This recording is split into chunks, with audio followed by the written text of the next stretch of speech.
All right, what's up, my friends? Welcome. My voice is cracking. It is the final installment of our Crimson Vow set review. Every card, constructed, limited. If you missed it, go watch it on YouTube. They're all there: white, blue, black, red, green, multicolor. This is our last section, the Colorless section.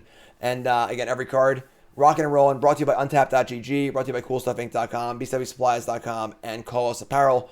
Promo codes and info is all right here. And Bronze Mythic in 2 weeks, 10 new brews next week. Whoo, boy, content explosion. Sets keep coming. They keep coming. All right, let's go. Let's finish strong here. Colorless is last. Starting off with Blood Servitor. 3 mana for a 2/2. Comes into play, makes a blood. Middling limited card.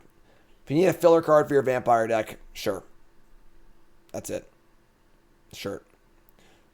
Moving on. Boarded Window. This card's pretty cool. 3 mana for an artifact. Creatures attacking you get -1/-0, which is far more powerful than it looks. There was a card in some old set called Cumberstone that was a 4 mana blue artifact that just said creatures your opponent control get -1/-0. Unbelievably powerful. All their 2/2s are 1/2s.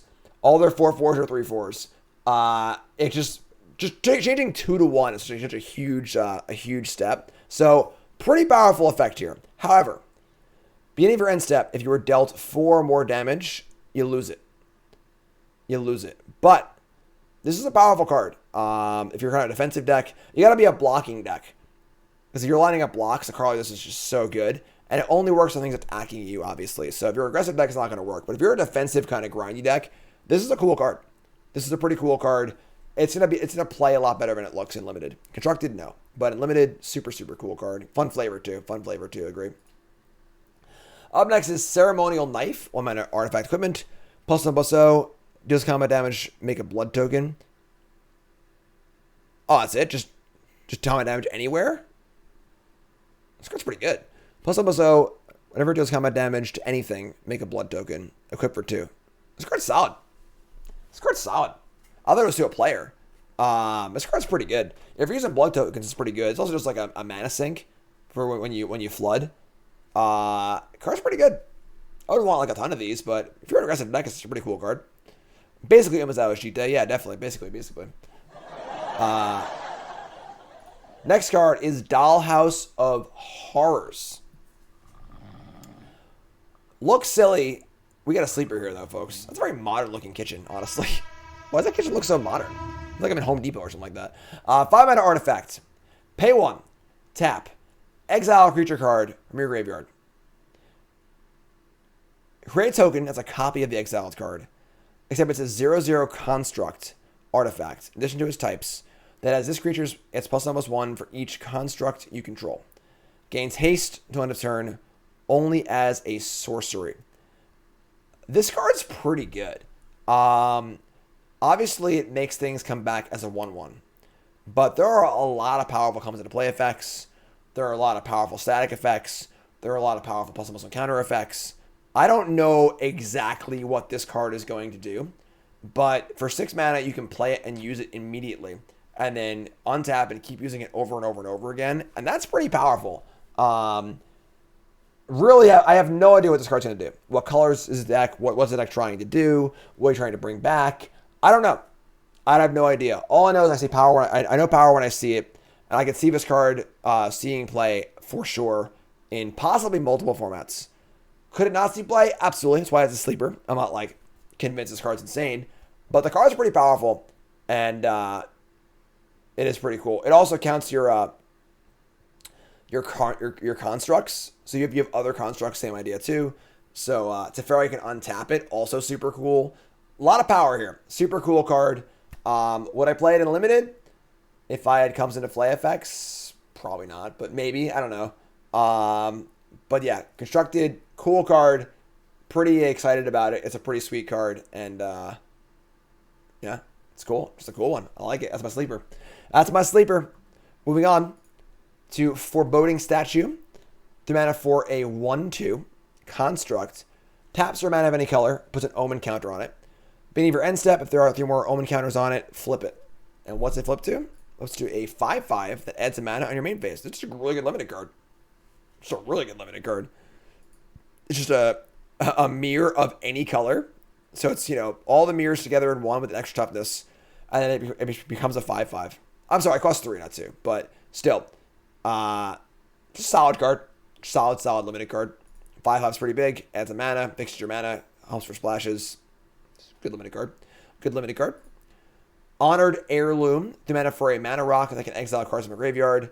Kind of like a sideboardy limited card. You don't really want to play a 3 mana rock most of the time, unless you're like splashing for some bomb or whatever. But a little utility also. Probably a middling to not, very lightly playable card in limited. Not very exciting, but it's fine. Good sideboard if they're like a super graveyard heavy deck, but it's very expensive to use on a graveyard. So, Investigator's Journal. It's a trap.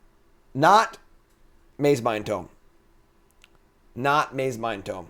All right. 2 mana for an artifact. It's a clue. Which is cool. Enters a battlefield with a number of suspect counters on it equal to the greatest number of creatures that a player controls. So your opponent needs to have creatures for this card to function. Or I guess you can also have creatures too, but sure. Pay 2, remove a counter, draw a card. Pay 2, sack it, draw a card. Maze Mind Tome was good for 2 reasons. 1, it just drew you 4 cards or scryed by itself. 2, it gained 4 life to buffer the time spent drawing cards with it. This card is just not particularly good at doing any of that. Can you play it in your creature deck? Yeah. Don't want to spend 4 mana to draw a card in a creature deck? No. Is this a card you can board against control decks as a creature deck? Kind of. But there aren't really control decks in this format. There are Goldspan Dragon decks. There are Epiphany decks. And there are Leer decks that you will never outcard in a million years ever. So, lines up badly against all of those. It's not a tome for your control deck. It's just not a good card. It's just not a very good card at all. Very middling. It looks like a lot of other good cards. I think it's like none of those cards. I think this card is mostly unplayable. It's cool. It's kind of cool. It's a fun flavor, but just not really a playable card. Looks cool, but limited, go nuts. This card's great in limited for sure. Because we're both players will always have creatures, but yeah, not super exciting. Not super exciting. It's our trap card. Lantern of the Lost. There only are like 18 cards in the color section, so we're going pretty quick here. Best in show, easy game. Possibly better than Relic of Progenitus, which is a playable card in literally every format. When an artifact comes into play, exile a card. Pay 1, exile Lantern, exile all cards from all graveyards, and draw a card. So this card is essentially Relic of Progenitus. That swaps the ability to tap for a card of their choice every turn for a pinpoint Soul Guide Lantern. Play it, hit 1 thing. What card is better? I actually don't know.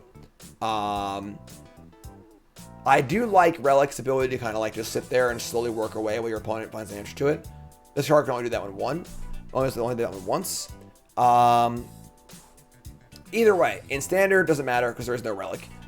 This is the best graveyard hit card in the format, not even close to standard. In older formats, certainly playable. Again, not sure which is better. This is better than Soul Guide Lantern for sure. I guess Soul Guide only exiles your opponent's stuff. Sure, that's fair. That's fair. But if you don't care about your graveyard, this is possibly better than Relic, but in the same ballpark as Relic, because you're just doing the exact same thing. So, Soul Guide draws a card without exiling the graveyard, so you can't have your cake and eat it too. With Relic in this card, you can have your cake and eat it too. So this card's great. We'll see a lot of Eternal play. We'll see a lot of standard play. Not much to say here. It's a really good graveyard hit card. It's just not super exciting. In limited, pretty easy card to play if you're not using the graveyard. Card's good. Card's good. Wedding Invitation, 2 mana artifact, comes to play, draw a card. Sack it to give a vampire unblockable and lifelink. Fine limited card. Fine limited card. As you play vampires, this is pretty great. Good racing card. Can't block things. I'm sorry, can't be blocked or gives lifelink. Any creature unblockable. It's just a filler limited card, honestly. It's cheap. Cantrips, whatever. Moving on to the lands. Thank God they finished the cycle. One of my least favorite things in all of Magic, is incomplete land cycles. I hate it. I hate it so much. I hate there's only 6 canopy lands in my cube. I hate that Pioneer only has half the fast lands and half of this and half of that. Same with Historic. So them finishing a land cycle within 2 sets makes me really, really happy. These lands are great standard lands. They're not incredible, but they're very solid. Better than they looked on first glance, honestly. They play pretty well. They also play well with the creature fast lands for sure. And they're good. You're going to play them in your decks. Not really much to say about them. They're the same as the ones we already have. There's the right colors. Art is phenomenal in these. Simple. Evolving Wilds. What is there not to say about Evolving Wilds? It's now its 142nd printing, not including Terramorphic Expanse. Moving on. Voldaren Estate. Taps for colorless. Tap, pay a life to add 1 mana of any color for a vampire spell. So you don't play 3-color vampires. This card can do it for you. Also pay 5, make a blood token. Very expensive. Very, very expensive. Card's middling. 5 mana is a lot to make a blood token. And it's 1 to sack it also. Just so much. And like, you already played all your lands to activate this thing. You have no lands to discard too. So, card seems middling. If you're playing a vampire deck and you need to cast your vampires, sure. Totally fine. Oh, I'm sorry. I didn't finish reading the card. Hey, 1 less each vampire. Oh, never mind. We're good. Sorry. One of the last cards in the set, didn't finish reading it. So, cost 1 less each vampire control. That's a lot better. So, worse than base camp? Wrong.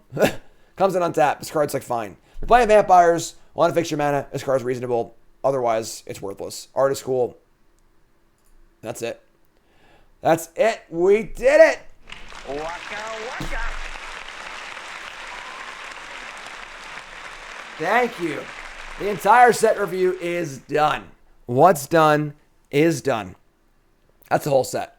Overall, set seems pretty cool. A lot of flavor, a lot of cool cards. I like it. Nothing jumps out as like, oh, this card's busted. But there's a lot of cool cards to build around. I love the synergy stuff like that. Love the art.